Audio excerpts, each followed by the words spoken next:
தெரிவிச்சுக்கிறேன்.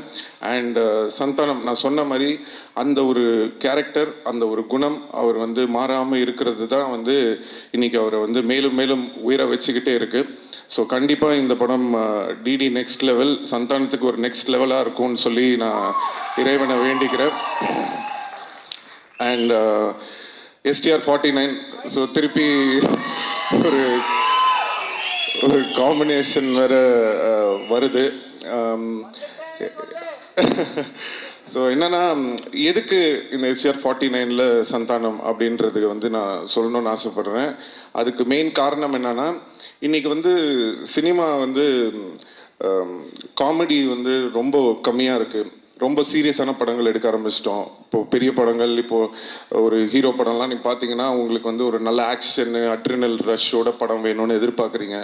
ஸோ நாங்கள் பண்ணுற படங்கள்லாம் முக்கால்வாசி பார்த்தீங்கன்னா ஆக்ஷனு, அந்த ஒரு என்ன சொல்கிறது, ஒரு அக்ரெசிவான படங்களாக இருக்குது. ஸோ தமிழ் சினிமாவில் ரொம்ப ஒரு ஜாலியாக சாஃப்டாக ஃபீல் குட்டான படங்களும் நிறையா வரணும். இப்போது ரீசெண்டாக வந்து நம்ம எடிட்டர் நினைக்கிறேன், நீங்கள் ஒர்க் பண்ணியிருந்தேன், அவர் வந்து இப்போது இந்த டூரிஸ்ட் ஃபேமிலின்னு ஒரு படம் பார்த்தேன். ரொம்ப அருமையாக இருந்தது படம். அந்த டீமுக்கும் என்னுடைய வாழ்த்துக்கள் தெரிவிச்சுக்கிறேன்.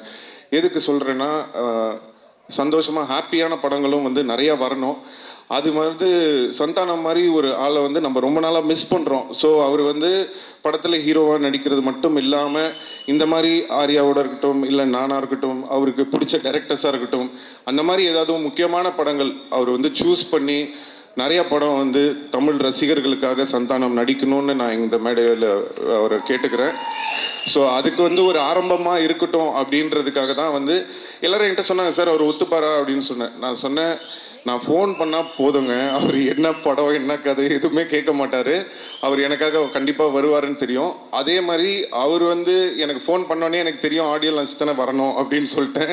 ஸோ அது வந்து எங்கள் 2 பேருக்குள்ளே அந்த மாதிரி ஒரு நட்பு இருக்குது.